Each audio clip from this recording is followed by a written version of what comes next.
આવે, મર્યા પછી તો દેહ નથી, તોડવાની ક્યાં જરૂર છે? એ તો એક ઓલા ઝૂકતે રમકડા રમતા હોય એમ સમજાવે આપણને બધાને. ઓલા કઠપૂતળીનો ખેલ આવે તો નહીં, એમાં આ પરમાત્મા છે ને આપણે બધી કઠપૂતળી છે. અને કઠપૂતળીની દોરી તો બીજા કોકના હાથમાં છે, એને જાણવાનો છે. એ જણાઈ જાય તો તું છો, તારા સિવાય બીજો કોઈ નથી. એટલે કીધું પછી લીરલબાઈએ, હેજીને જ નામની ફેરવો માળાને મેલી દ્યો આ જગતના શાળા. હેજી ધ્યાન ધરી લ્યો શૂન્યમાં ને ત્યાં ઝીણા ઝીણા વાજ વાગે. ગુરુજી કહો ભજન કેમ કરીએ. હેજી નિજ નામની ફેરવો માળા અને મેલી દ્યો આ જગતના શાળા. ધ્યાન ધરી લ્યો શૂન્યમાં ને ત્યાં ઝીણા ઝીણા વાજા વાગે. તો કે નિજ નામ કોને કેવું? તો કે આપણે આ કીધું ને કે મારું ને તમારું જે સ્વરૂપ છે, આત્મા છે, પછી એને આત્મા કયો તોય ભલે, પરમાત્મા કયો તોય ભલે, એ નિજ નામની માળા. અને એ જાણો ને પછી તમારે એ જાપ જપવા ન પડે, એ અજંપા જાપ છે.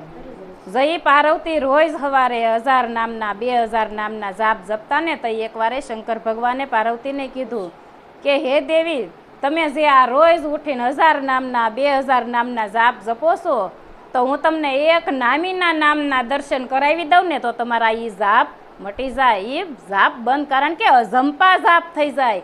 કણકણમાં પરમાત્માના દર્શન થતા હોય. બાઈએ આગળ કીધું કે હાણસી બોલે ને વાઈટ કોઈ બોલે ને તાવી થોય, પછી અણુ કયો તોય બોલે ને મેરું કયો તોય બોલે. કારણ કે અણુથી માંડીને મેરું સુધી સળંગ સૂત્ર છે એક નામ.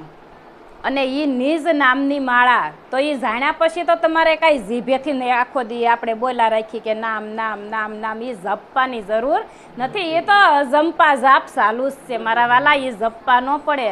અને એ માળાને આપણે ઓલી માળાઓમાં આપણને એવા કર્મકાંડમાં ગુરુવા લોકોએ કર્મકાંડમાં નાખ્યા છે ને, અને ઓલી માળાઓ પકડાઈ દીધી કે રોજ ઉઠીને 5 માળા ફેરો ને 10 માળા ફેરો ને તો તમારું કાંઈક ભલું થાય, નકર આપણું આ મોક્ષ થાહે નહીં. એટલે આપણે એ બીક છે, આપણે એ ભક્તિ કેવી છે? ડરની છે. આપણે કાંઈક આપણેથી ન થયું હોય ને તો આપણને ડર હોય કે આપણીથી આ નથી થયું એટલે આપણને આ થાય. પણ પરમાત્મા તો આપણને નિડર બનાવી દેશે. સદગુરુ નિડર કરી દે. નિડર ક્યારે થાય? તો કે આપણને બેપણું હોય તો ડર છે, પણ આપણને પરમાત્મા એક છે એવી આપણને ઓળખાણ થઈ, પછી નિડર થઈ ગયા. તારા સિવાય બીજો કોઈ નથી તો ડરવું કોનાથી? એટલે આપણે નિડર થઈ ગયા. અને આ ઓલી માળામાં પકડાઈ દીધા એટલે આપણે કહીએ કે અટપારો પટપારો, તારા પછી મારો વારો ને ભાઈક પારા તારો વારો ને તારા પછી મારો વારો. ઓલી માળા તો એ માળા તો કેટલી ગહી ગહીને તૂટી તૂટીને કેટલાય વયાઈ ગયા, પણ કોઈનો મોક્ષ થયો નથી. પાછા 84 લાખ યોનીમાં ભટકા જ રાખે છે. પણ સતગુરુ તો આ 84 લાખના બંધન છોડાવી દે, પછી તારે 84માં ભટકવું પડે નહીં. બંધન છોડાવી દેશે. એને બંધન છોડાવે ને એનું નામ સતગુરુ. અને બંધનમાં નાખે એ ગુરુ. ગુરુ ઘણી પ્રકારના છે. સતગુરુ હોય ને એ જ બંધન છોડાવે. ગુરુ તો બંધનમાં તમને નાખે છે. આ કરો ને ઓલું કરો ને, જપ કરો ને તપ કરો ને માળા કરો ને હોમ કરો ને હવન કરો ને બધું એ એમાં તમને કરવાનું કહેશે. પણ સતગુરુ તો બંધન છોડાવીને શું કહેશે? હવન શેના કરવાના કહેશે? હવન એ કરે, નથી કરતા એવું નથી. તો હું કીધું સખી હું ને મારા ના હવન કર્યા, સખી હું ને મારા ના હવન કર્યા. પછી વધે છે એક જ બોલનહાર, બીજો રે નથી બોલય તો. પછી વધે છે એક જ બોલનહાર, બીજો રે નથી બોલય. આ હું આપણે માનીને બેઠા હતા કે હું દેહ છું, હું જન્મું છું, હું મરું છું, હું આવું છું, હું જાઉં છું, હું કરું છું, હું આમ કરું, હું હોય તો કાંઈક થાય, મારા સિવાય કાંઈ થાય નહીં, આ મારું છે ને આ મારું છે ને, એવું આપણે બધું માનીને બેઠા હતા. આ દેહ મારો છે ને આ મારા હગા છે ને પણ આ બધુંય આપણું ભ્રાંતિ હતી. એ સદગુરુ ભ્રાંતિ મટાડી દેશે અને એ હવન હું મારાના હવન કરે ને પછી પરમાત્મા એક જ વધે. પછી તો એ દેહરૂપી પછી આમાં રહીને જ ઘાટે રહીને જ પરમાત્માનું ભજન. પછી આ આપણે એમ કહેવી કે પરમાત્મા આમ રહેશે, પણ પછી નખશીક પરિબ્રહ્મ પરમાત્માની મૂર્તિ છે.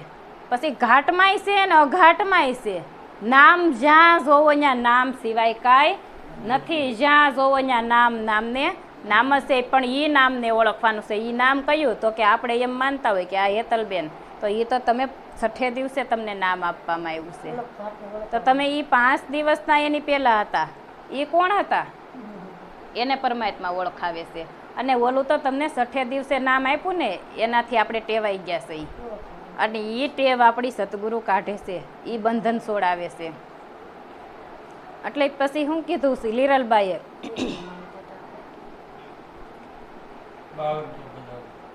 હેજી 52 તો બજારું લાગે ને ઝોનેરલા નરકો કજાગે.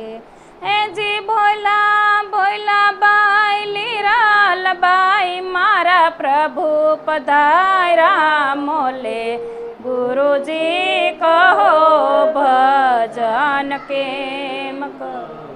52 તો બજારું લાગે. 52 બજાર કોને કીધી? તો કે આ 52 તત્વનો દેહ છે ને, એને એ 52 થી પરમાત્મા બહાર છે.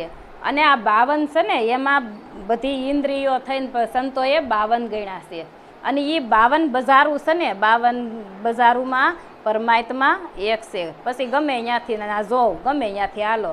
હવે અહીંયા આવવું હોય તો આપણે ગમે એ શેરીએથી હાલો, આમથી ફરીને આવો તોય ભલે, ને અહીંયા આવો તોય ભલે, પૂગો હેતલબેનની ઘેર જ. એમ પરમાત્મા આપણે આ ભૌતિકનું જોવો ને તો સ્વામિનારાયણ છે, પછી વૈષ્ણવ છે, સ્વાધ્યાયવાળા છે, પછી આ અનેક સંપ્રદાયો છે. પણ એ બધાય તો આ રસ્તા ફાટા જુદા જુદા છે, પણ ગમે ત્યાંથી હાલો, પણ સમજણથી હાલો એટલે પૂગવાનું એક પરમાત્માના ઘેરે છે. પણ સમજીને હાલો તો, નકર ગમે એમ આખી જિંદગી ભવ પૂરો થઈ જાય પણ પૂગી શકતા નથી. પણ એ આપણે સમજવાનું છે, સમજીને હાલો પછી ગમે એ કરો, તમારું ભજન જ થઈ ગયું. એટલે નરસિંહ મહેતાએ એને કીધું ને, ગમે એટલું ઓલું આપણે ક્રિયાકાંડ કરતા હોય પણ આપણને એમાં પરમાત્મા નથી મળતો. નરસિંહ મહેતાએ 9ધા ભક્તિ કરી, પછી જઈ દામોદર ગુરુ મળ્યા ને, તો એ નરસિંહ મહેતા બોલ્યા કે જ્યાં લગી આત્મતત્વ સીના નહીં ત્યાં લગી સર્વે સાધના જૂઠી. આપણે ગમે એવું કામ કાર્ય કરતા હોય તો જપ કરીએ, તપ કરીએ, ઓમ કરીએ, હવન કરીએ, પણ આપણે સમજણ વગરનું કરીએ છીએ. અને સમજીને કરો ને તો એ બધું કામનું છે, અને નકર નકામું છે. ઘરમાં દરેક વસ્તુ આપણે કેટલી ઇલેક્ટ્રિક હોય, ઓલી હોય, પણ આપણને એનું જ્ઞાન હોય ને તો આપણે એ વાપરવી કામની. પણ જો અમુક ઘરમાં કાંઈક નવીન વસ્તુ લાવ્યા હોય, આપણને એનું વાપરવાનું આપણને જ્ઞાન જ નથી, તો એ આપણા ઘરમાં આપણે નકામી છે. આપણે માટે સમજણ વિનાનું સાધન નકામું છે. અને આ લીરલબાઈને એના ગુરુજીએ આ પોતાના નિજનું જ્ઞાન આપ્યું. અને નિજનું જ્ઞાન કરીને પછી હાલો ને તો ભવસાગર પાર ઉતરી જાય. આ સંસાર રૂપી સાગરમાંથી આપણે ગોથા મારીએ છીએ, પણ આ સતગુરુ છે ને નામ રૂપી નાવડું બતાવી અને આ ભવસાગરથી પાર ઉતારે છે. બોલો સત્ય ગુરુ મહારાજની જય.